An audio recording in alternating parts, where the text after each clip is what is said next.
Bismillahirrahmanirrahim. Assalamualaikum warahmatullahi taala wabarakatuh.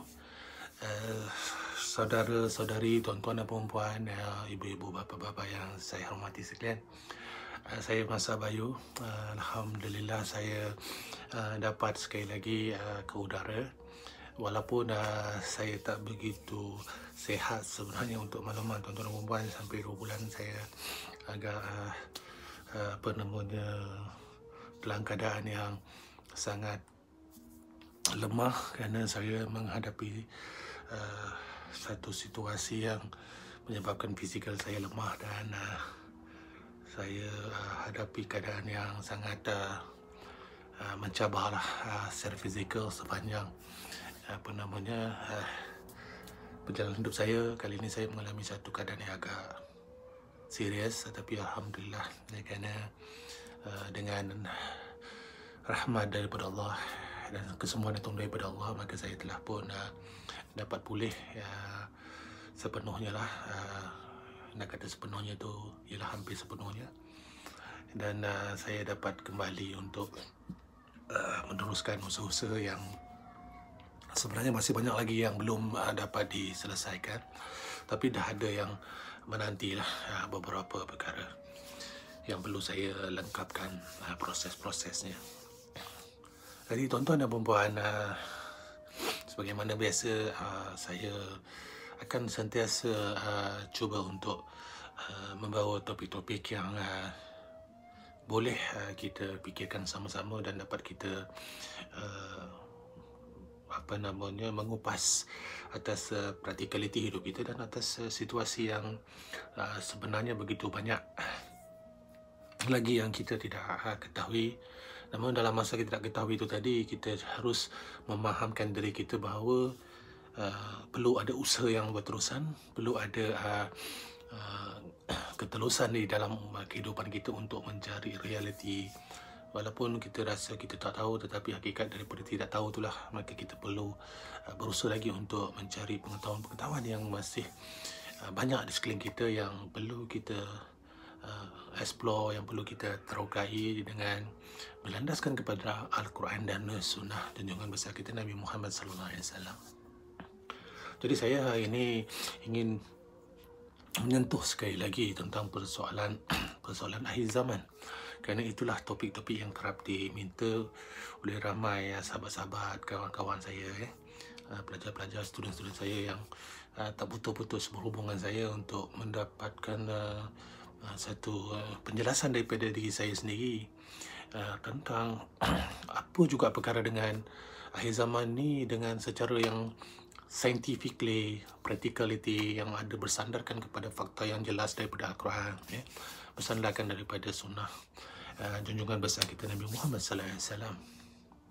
Jadi balik kepada situasi tersebut, maka ingin saya jelaskan di sini, tuan-tuan dan puan-puan.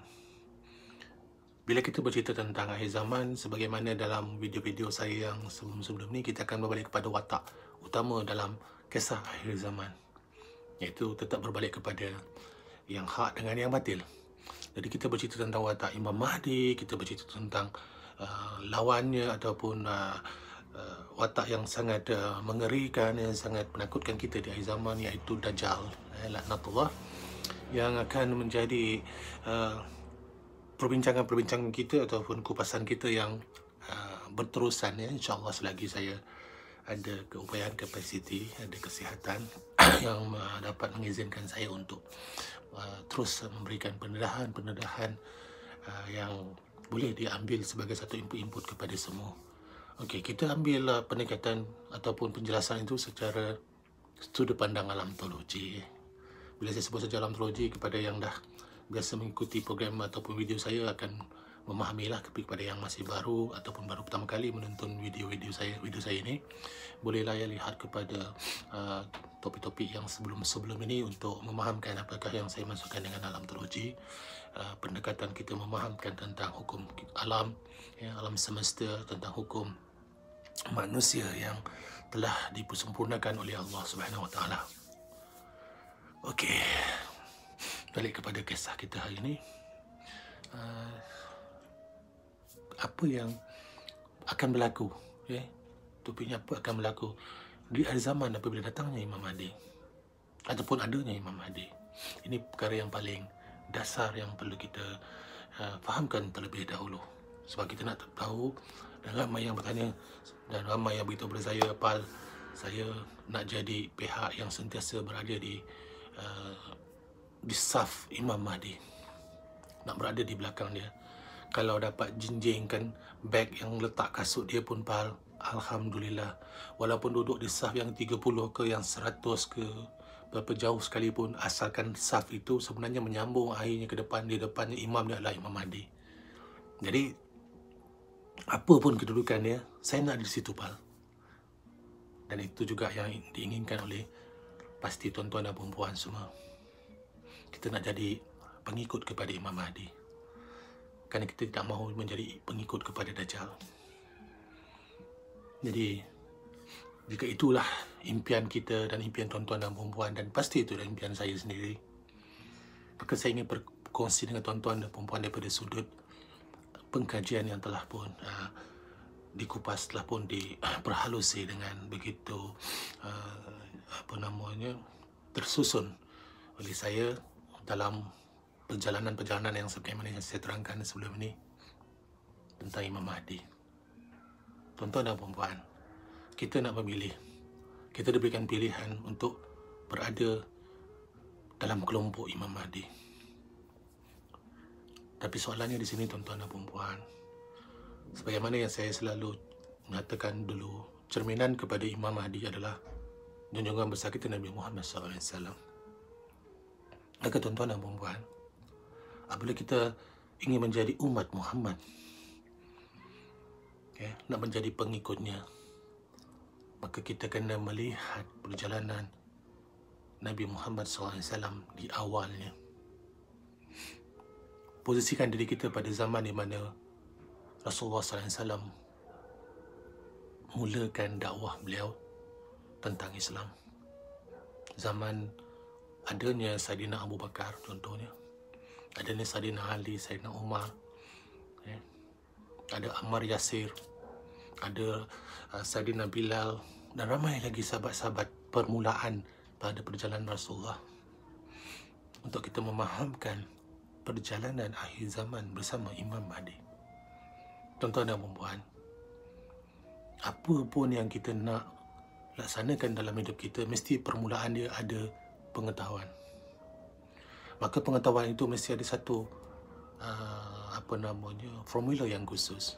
Apa dia? Mudah saja. Pengetahuan itu mesti ada permulaan dia.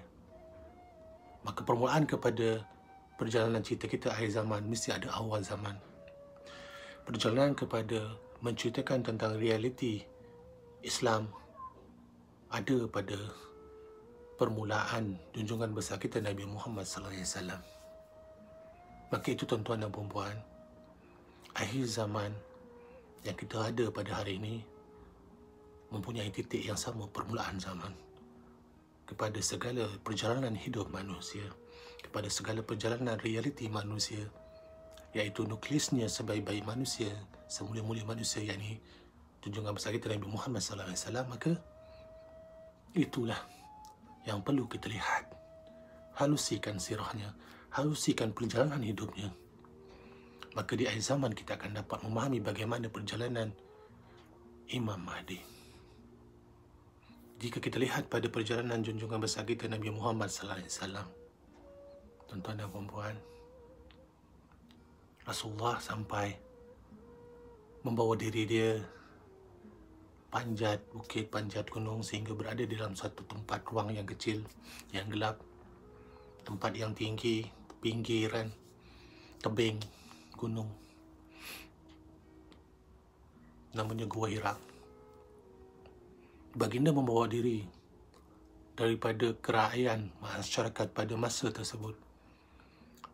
Baginda tidak mampu melihat apa yang ada di sekeliling dia pada waktu itu. Kerana pada zaman itu, pada waktu itu, Mekah adalah sebagai satu pusat peradaban, pusat tamadun, pusat ekonomi, pusat budaya masyarakat. Segala-galanya ada di situ. Adanya jual beli, adanya kebudayaan, adanya hubungan-hubungan sosial. Tetapi apa yang berlaku, tuan-tuan dan puan-puan?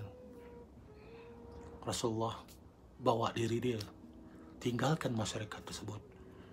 Bawa diri dia mencari realiti. Dia merasakan apa yang ada di sekeliling dia pada saat itu tidak boleh. Tidak boleh diterima oleh dirinya.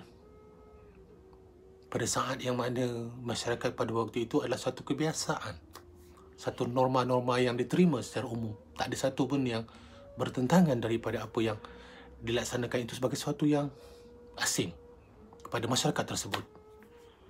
Tetapi pada Rasulullah, zaman itu, saat di mana beliau ada pada saat itu, adalah satu zaman ataupun suasana yang menjadikan dia resah. Dia menjadi dirinya tidak dapat menelan apa yang dia lihat, apa yang dia dengar, apa yang dia saksikan. Maka dia telah membawa diri dia ke satu tempat, berkhalwat, mengasingkan diri dia daripada masyarakat. Maka tuan-tuan dan puan-puan, itu yang berlaku kepada Imam Mahdi. Pasti sama. A plus A equal to A. 1 campur 1 bersamaan dengan 1. Kita dalam bahasa kajian dalam teologi macam itulah matematik dia. 1 tolak 1 jadi 2. Tapi dalam aspek ni, itulah akhir zaman, tuan-tuan dan puan-puan. Itu yang berlaku pada Imam Mahdi. Rasulullah ditolak oleh masyarakat. Tolak secara total. Bukan sikit-sikit dia, total. Oleh pakcik-pakcik dia, saudara-saudara, sahabat-sahabat, kawan-kawan dia yang sebelum itu sama-sama membesar. Tetapi apa yang dia bawa, kefahaman yang dia bawa, pengetahuan dia tentang tauhid, yang dia rasa ada sesuatu yang tidak kena dalam cara hidup masyarakat itu, telah menjadi sesuatu yang asing kepada mereka yang mengenali dia. Lalu dia bawa diri, sebagaimana saya katakan tadi, dia mengasingkan diri sehingga dia mendapat jawapan tentang apa yang dia cari dengan permulaan wahyu daripada Allah Subhanahu wa taala kepada beliau. Iqra bismi rabbikal ladzi khalaq. Dari situ bermulalah perjalanan Rasulullah. Lari dia balik ke rumah dan meminta isterinya Siti Khadijah selimutkan dia. Takut dia. Dia pun takut apa benda ni sebenarnya. Dia pun tak pernah mengalami situasi sedemikian dan tak tahu apa pun. Kerana Jibril datang dengan suatu suasana yang sangat asing bagi dia. Kemudian selepas itu, mulalah satu demi satu wahyu Allah sampai kepada beliau. Tuan-tuan dan puan-puan, mudah ke perjalanan Rasulullah selepas itu? Apa yang jadi kepada beliau? Berapa tahun beliau telah menjalankan dakwah, menyedarkan di sekelilingnya masyarakatnya tentang Islam. Siapa yang menerima beliau? Pertama, isterinya, pasti isterinya Siti Khadijah. Telah menjadi manusia yang pertama yang mengimani apa yang telah disampaikan oleh Rasulullah SAW. Kemudian diikuti oleh Abu Bakar dan yang lain Ali dan sebagainya. Tapi proses itu sangat susah, tuan-tuan dan puan-puan, untuk menyedarkan sekeliling dia. Siapa tu? Rasulullah nak menyampaikan. Ini zaman permulaan. Saya nak membawa kisah ini kepada penjelasan tentang kisah kita hari ini. Bagaimana keadaan Imam Mahdi akhir zaman. Maka berlakulah begitu banyak peristiwa. Tentangan-tentangan dia, subhanallah, Allah sajalah yang tahu bagaimana menderitanya Nabi Muhammad SAW dengan begitu banyak tomahan, hinaan, tuduhan-tuduhan, fitnah dan berbagai-bagai, sehingga berlaku satu situasi dipulaukan. Ya, kisah bagaimana sahabat-sahabat diseksa, ya, menderita dengan kelaparan, menderita dengan ketakutan, kesakitan dan bahkan kematian. Semata-mata usaha beliau menyatakan tentang kebenaran. Jadi permulaan kisah. Dan semua tahu, saya bukan nak buka cerita baru, benda yang dah semua ketahui dan semua dah memahami perjalanan sirah Rasulullah, macam mana status itu berlaku. Maka apakah yang ingin diterjemahkan dalam kisah kita pada hari ini? Tuan-tuan dan puan-puan, bila akhir zaman, Imam Mahdi akan sampai. Dan dia dah sampai, contohnya, dia berada di sekeliling kita, contohnya. Maka dia menyampaikan kebenaran. Dia bercerita dan membawa cerita-cerita kebenaran, mengajak kepada kebenaran, mengajak kepada jalan hidup sebagaimana yang dibawa oleh junjungan besar kita Nabi Muhammad. Kerana cerminan bagi beliau adalah Nabi Muhammad SAW, Rasulullah. Maka dia tidak akan membawa ilmu baru, dia tidak membawa ajaran baru. Dia membawa apa yang menjadi cerminan bagi diri dia, iaitu apa juga yang ada dalam Al-Quran dan apa juga yang telah digerakkan dengan sunnah junjungan besar kita Nabi Muhammad SAW. Maka itu yang akan berlaku pada beliau. Dan apa yang berlaku dari zaman ni, ramai ni, saya nak jadi penyokong Imam Mahdi, saya nak jadi orang yang pertama yang akan menjadi tentera kepada Imam Mahdi. Tuan-tuan dan puan-puan, kalau kita berada pada zaman di mana Rasulullah Sallallahu Alaihi Wasallam sedang menyampaikan Islam pada saat waktu permulaan tu, kita ada zaman tu, cuba tuan-tuan dan puan-puan tanya dengan diri tuan-tuan dan puan-puan, renungkan balik. Jangan ikut emosi yang sentiasa menyatakan kita yakin dan sebagainya. Balik pada fakta. Rasa-rasanya lah tuan-tuan akan menjadi mereka yang menyokong Rasulullah, ataupun tuan-tuan puan-puan akan menjadi yang menyokong Abu Sufyan atau menyokong Abu Jahal, Abu Lahab. Rasa-rasanya macam mana tuan-tuan dan puan-puan? Sehingga kita tahu kisah itu bukan membuat cerita-cerita baru. Sehingga larilah Rasulullah daripada Mekah. Dia berhijrah, ya tuan-tuan dan puan-puan. Bukan macam kita beli tiket sekarang ni, nak pergi hijrah lah, duduk Turki lah, hijrah lah nak pergi UK lah, hijrah nak New Zealand dan sebagainya. Beli tiket dia, pergi kat immigration, chop, naik kapal terbang, tunggu masa sampai.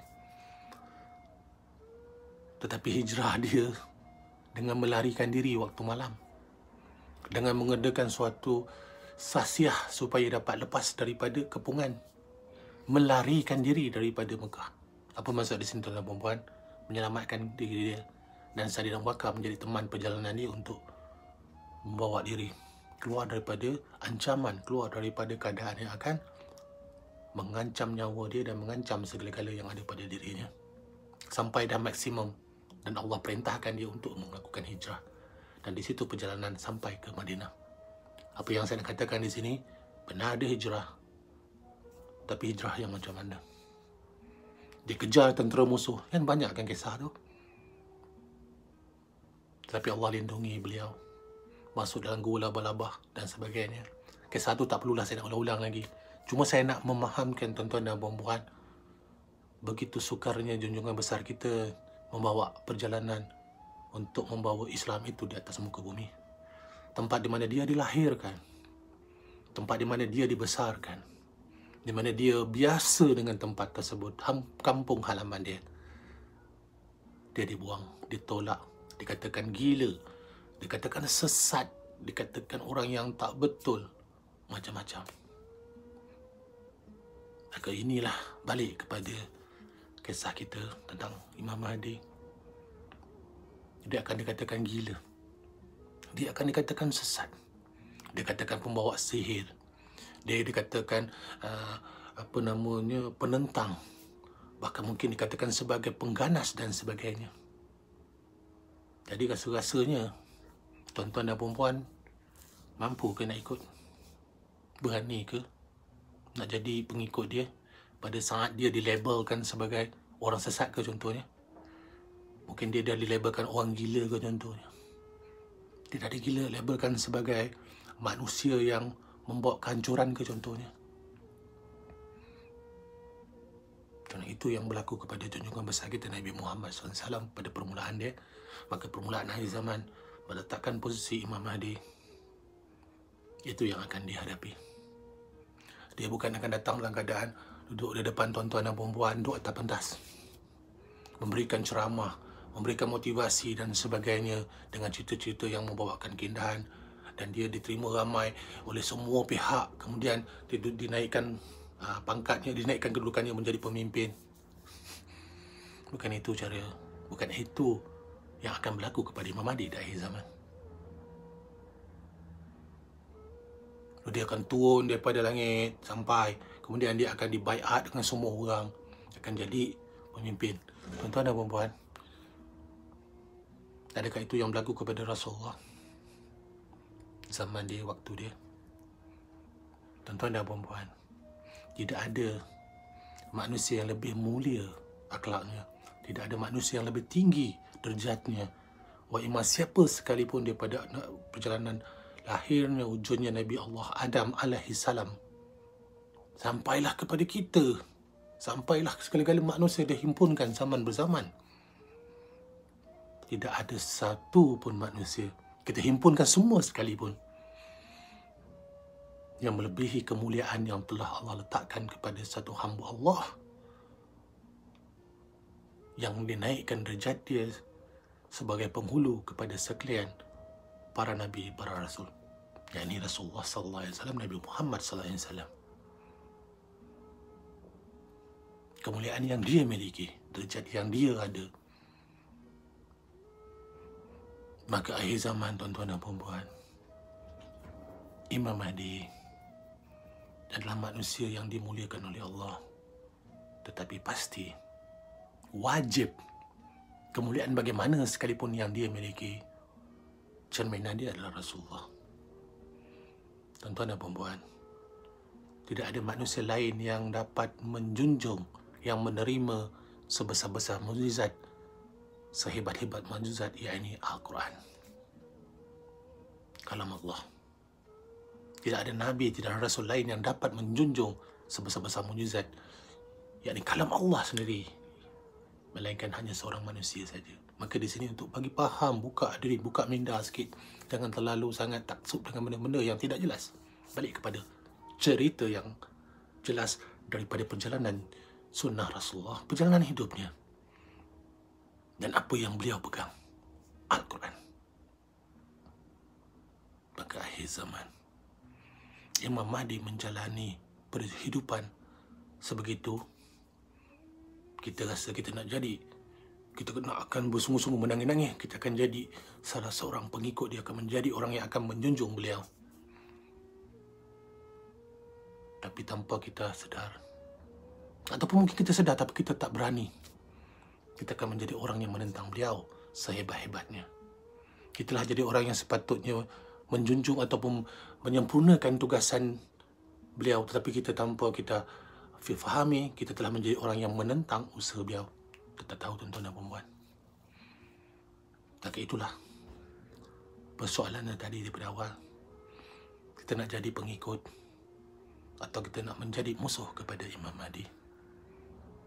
Berbalik kepada bagaimana yang kita faham tentang perjalanan Nabi Muhammad sallallahu alaihi wasallam. Halusilah sunnah beliau. Carilah jawapan di dalam Al-Quran. Segala-galanya tentang apa yang sedang kita tempuh pada hari ini, pada zaman ini, sebenarnya adalah jawapan kepada segala perkara yang sangat jelas di depan mata kita. Kerana Al-Quran memberikan kita jawapan sebelum, semasa ini dan masa depan. Past, present and future. Jadi apa lagi yang nak kita rujukkan daripada sumber-sumber yang tidak pasti, dari kitab-kitab yang kita tidak tahu hujung pangkalnya. Sedangkan Al-Quran, kalam Allah yang memberikan jaminan kepada kita, tidak akan ada siapa mampu mengubah walau satu huruf, dan tidak siapa yang boleh menambah walau satu huruf. Allah pelihara apa juga yang ada di dalam Al-Quran. Dan dalam masa yang sama, datangnya susuk yang menjelaskan kepada kita, Allah utuskan makhluk yang sama sebagaimana kita manusia, dengan sifat yang sama, dengan memiliki hukum yang sama, yakni manusia, untuk menjadi contoh kepada kita, untuk kita jadikan ini sebagai satu reference kepada apa yang perlu kita laksanakan dalam hidup kita.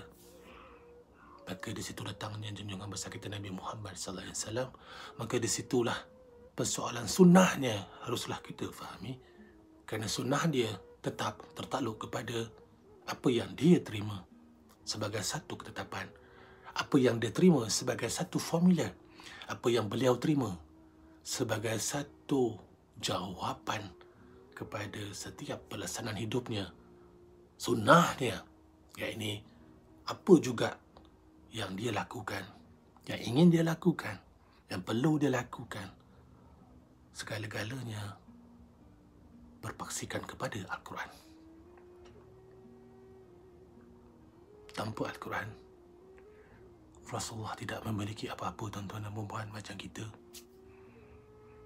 Tetapi Rasulullah adalah pilihan Allah. Dia melalui perjalanan hidup hingga dia layak, diuji dengan segala perkara sehingga dia layak menjadi manusia yang memang Allah jadikannya. Allah yang mencipta segala-galanya. Maka pilihan Allah adalah Nabi Muhammad SAW menjadi sebagai nukleus kepada sekalian makhluk, kepada manusia. Maka kenapa saya terus menekankan perkara ini? Kerana kita bercerita tentang akhir zaman. Kita kata kita nak jadi mereka yang berada di belakang Imam Mahdi. Tuan-tuan dan puan-puan, akhir zaman nak jadi pengikut Imam Mahdi, kita harus bersedia menjadi sahabat-sahabat Rasulullah sallallahu alaihi wasallam saat permulaan Rasulullah menyampaikan tentang Islam. Mampu tak kita? Mampu tak rasa-rasanya kita melaksanakan? Mungkin kita hanya boleh bercakap, kita nak, apabila perkara itu berlaku betul-betul di hadapan mata dan betul-betul kita kena laksanakan pada saat itu. Tuan-tuan dan puan-puan, mampukah kita? Imam Mahdi dah sampai. Imam Mahdi berada di depan mata kita. Imam Mahdi berada dalam satu situasi sebagaimana yang telah Allah janjikan. Tetapi bila kita ikut dia, kita nak bantu dia, kita jadi susah. Kita juga akan dilabelkan sebagaimana yang dilabelkan kepada beliau gila, beliau sesat dan sebagainya. Adakah kita sanggup menjadi pengikut kepada orang sesat pada zaman ini? Adakah kita sanggup menjadikan diri kita, anak isteri kita, keluarga kita, pengikut kepada satu manusia yang telah dilabelkan oleh masyarakat, oleh autoriti contohnya, oleh mereka-mereka yang berada pada zaman itu sebagai penguasa, sebagai orang yang gila, orang yang sesat? Bolehkah kita ikut dia? Kalau suruh kita ikut satu orang manusia yang memang dah ada nama, yang dah memang diterima oleh masyarakat, oh ilmu dia dah tinggi, dia dah menghafal sekian-sekian, dia dah memiliki sekian-sekian ijazah, sekian-sekian, dia dah memiliki segala-galanya macam-macam, dah ramai pengikut dia, dah ramai orang yang menerima dia, beribu, berjuta manusia yang terima dia sebagai pemimpin. Saya rasa tak ada masalah kalau macam tu kan, dan saya yakin takkan ada masalah. Tapi sama tak cerita dengan kisah Rasulullah? Terus ke jadi rabat-rabat ramai manusia yang ikut dia? Terus ke dia dapat satu keadaan yang mudah diterima oleh masyarakat pada zaman saat itu? Maka itu yang berlaku kepada Imam Mahdi akhir zaman, sampainya dia. Tapi satu, tuan-tuan dan puan-puan, janji Allah itu benar.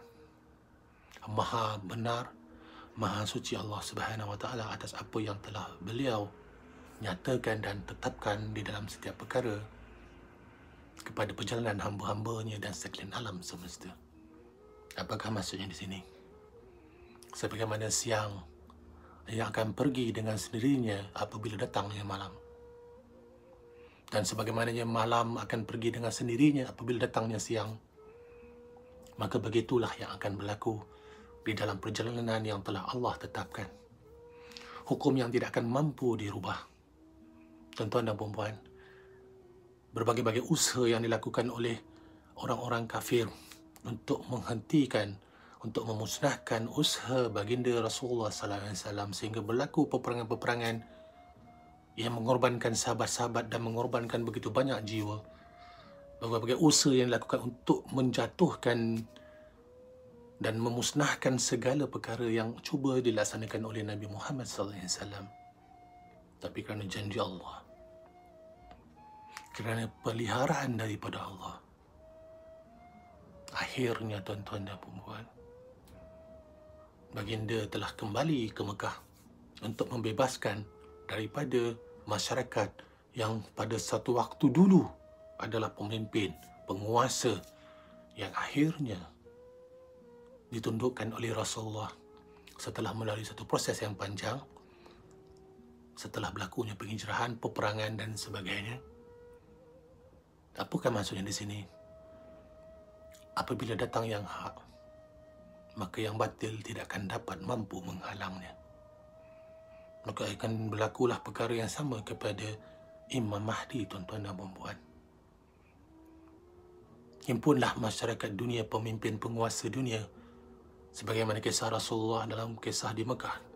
Begitu yang berlaku kepada Imam Mahdi akan ditentang, akan ditepikan, akan dibuat dengan berbagai-bagai cara untuk menghentikan beliau. Kepada mereka yang ingin benar-benar menjadi pengikut kepada Imam Mahdi, bersabar untuk menerima segala macam ujian yang bakal tuan-tuan dan perempuan hadapi, hinggakan nyawa ini diserahkan kepada Allah. Kenapa? Sebagaimana hebatnya tentangan-tentangan masyarakat, penguasa-penguasa dunia kepada Imam Mahdi dari zaman,